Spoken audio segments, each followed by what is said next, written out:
হঠাৎ করে উমরকে ইমাম হুসাইন বলল, এই চুপ, গোলামের বাচ্চা গোলাম। চিৎকার দিয়ে বলুন না সুবহানাল্লাহ।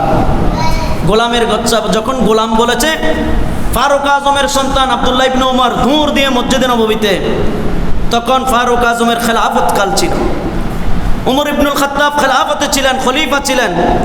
ওই মসজিদে নববীতে গিয়ে বলল, কন্দন করা শুরু করে দিয়েছে, কান্নাকাটি করতেছে, বাবা তোমাকে কে কষ্ট দিয়েছে, তুমি কান্না করতেছো কেন?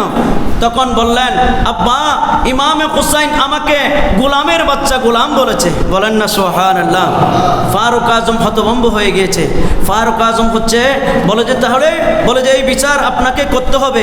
বলে যে এই বিচার আর কারো মাধ্যমে নয়, আমার নিজ হস্তে নিজ জ্ঞানে আমি উমর ইবনুল খাত্তাব, এটা কঠিন বিচার, আমি এটা যেমন তেমন দিনে করব না, কালকে জুমার দিনের পরেই করব। বলেন না সুবহানাল্লাহ।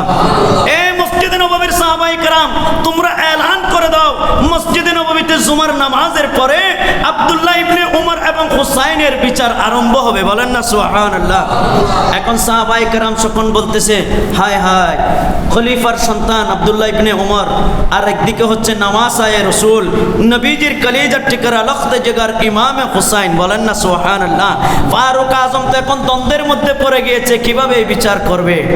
আমরা হলে সকলেই বলতাম, যেহেতু আমার সন্তানকে কষ্ট দিয়েছে, গোলামের বাচ্চা গোলাম বলেছে, ইমাম হুসাইনের অপরাধ হয়েছে, কিন্তু ফারুক আজমের বিচার কাজ দেখুন।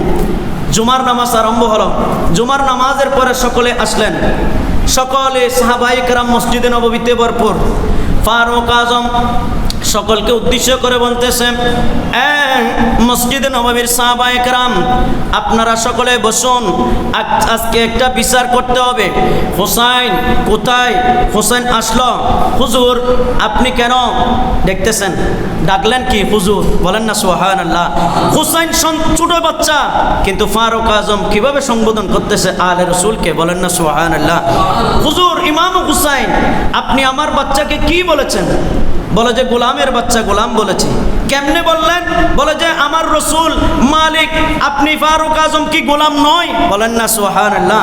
উমর ইবনুল খাত্তাব তত্তরে কাঁপে দিয়েছে, বলে যে জি হ্যাঁ, আমি তো শুধু আমি নয়, আমার পুরো খানদান নবীর গোলাম। বলেন না সুবহানাল্লাহ। তাহলে আমি ইমাম হুসাইন কি ভুল বলেছি? আপনি যখন আমার নবীর গোলাম, আপনার সন্তান কি হয়? বলে যে গোলামের বাচ্চা গোলাম হয়। বলেন না সুবহানাল্লাহ। কি অবস্থা, কি আশ্চর্য বিষয়। আমার ফারুক আজম বলছে, আপনি যা বলেছেন তা কি একটু লিখে দিতে পারবেন? বলেন না সুবহানাল্লাহ। বলে যে যেটা মুখে বলছি, আমরা নবীজির খানদান, মুখে বললে সেটা বাস্তবায়ন করতে পারি। বলেন না সুবহানাল্লাহ। সাথে সাথে একটা কাগজের টুকরার মধ্যে লিখে দিয়েছে। ফারুক আজম এই কাগজের টুকরা এভাবে ধরে চিৎকার করে হাউম হাউম করে কান্নাকাটি করতেছে। এই মসজিদে নববীর সাহাবায়ে কেরাম, তোমরা সাক্ষী থাকো, আমিও তো একদিন তলোয়ার নিয়ে রহমতুল্লিল আলামিনকে শহীদ করার জন্য বের হয়েছিলাম। এটা সর্বদা আমার অন্তরের মধ্যে জ্বালাপোড়া করত। আল্লাহ যদি হাসরের ময়দানে আমাকে যদি পাকড়াও করে, এই উমর দাঁড়াও, তুমিও তো একদিন আমার হাবিবের জন্য তলোয়ার নিয়ে বের হয়েছ, আজকে তোমার এখানে হিসাব নিকাশ হবে, তাহলে আমি কি দেব? তোমরা দেখো দেখো, আমি সার্টিফিকেট পেয়ে গেছি, আমি যখন ইন্তেকাল করব, জমিন থেকে বিদায় নেব, তোমরা আমার কাফনের মধ্যে গোলামে মুস্তাফা এই সার্টিফিকেট দিয়ে দিবে। মুনকির নাকিরেরা সওয়ালের জবাব দেওয়া লাগবে না। যখন আমি দরখাস্ত দেখাবো, তখন বলবে এটা তো নবীজির গোলাম, এখানে সওয়াল জবাব হবে না, জান্নাতে দিয়ে দাও। বলেন না সুবহানাল্লাহ। ওনারা ফখর করতেন, ওনারা তন মন সব আলা হযরত বলেছেন ফুকা দিয়া সমস্ত কিছু নবীজির কদমে পাকে কিভাবে কুরবান করে দিয়েছেন। খলিফা হয়েও নবীজির লখতে জিগার, নবীজির নূরানি লখতে জিগার ইমামে আলী মাকাম ইমামে হুসাইনকে কিভাবে মোহাব্বত দেখিয়েছে, সম্মান দেখিয়েছে। বলেন না সুবহানাল্লাহ। সালাতুন ইয়া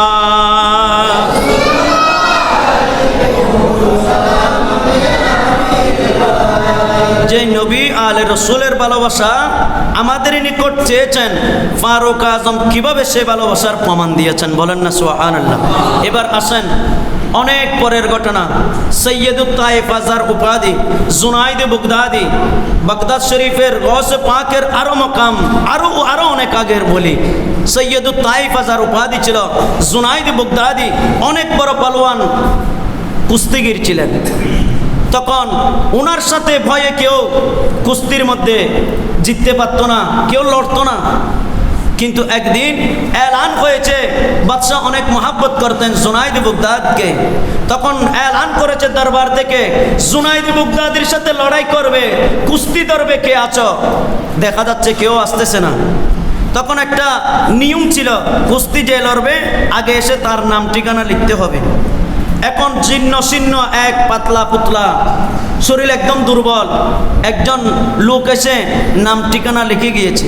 সকলে শহরের গলিতে গলিতে দরবার থেকে বা শাহের দরবার থেকে এলান করে দিয়েছে যে জুনাইদ বাগদাদির সাথে কুস্তি লড়বে এরকম একজন পাওয়া গিয়েছে। বলেন না সুবহানাল্লাহ। দেখা যাচ্ছে ইন্তজাম হয়েছে, সকলে তাকে ওই ব্যক্তিকে কেউ পরিচয় জানতেছে না, উনি পরিচয় দেন নাই, ওই ব্যক্তিকে ধিক্কার জানাচ্ছে, তোমার কি মরার হুঁশ হয়েছে? তোমার মরার কি এত হায়েস হয়েছে? তুমি কার সাথে লড়তেছ? কত বড় পালোয়ান জুনাইদ বাগদাদি, যার নাম শুনলে অন্য কুস্তিগির পালিয়ে যায়, তুমি তার সাথে কেমনে জিতবে, কেমনে লড়বে? তুমি তো মরার হায়েস হয়েছে কিনা তোমার? তিনি কর্ণপাত করলেন না, ময়দানে গেলেন। যিনি লেফারি হচ্ছে, যিনি দাঁড়ান মাঝখানে বিজয়ী ঘোষণা করেন, উনিও বলতেছে, বাবা তুমি কেন আসলে? তুমি নিজের জীবনটা দেওয়ার জন্য কেন আসলে? তুমি এই জুনাইদের সাথে কেমনে জিতবে? কিন্তু উনি বলছে, দেখা যাক, আমি একটু লড়বো ওনার সাথে। তখন যখন শুরু হবে, কুস্তি আরম্ভ হবে, ওই অবস্থা জুনাইদের সাথে আমি 1 মিনিট, রেফারি সাহেব 1 মিনিট কথা বলতে চাই। বলে যে জি হ্যাঁ। তখন কানে কানে কি বলল জুনাইদ জানে আর এই ব্যক্তি জানে। জুনাইদকে এভাবে একটা হাতে ধাক্কা দিয়েছে, আর জুনাইদ জমিনে তপাস করে পড়ে গিয়েছে।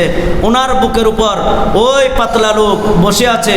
রেফারি হতভম্ব হয়ে গিয়েছে, বাদশাহ হতভম্ব, পুরা মজলিস হতভম্ব।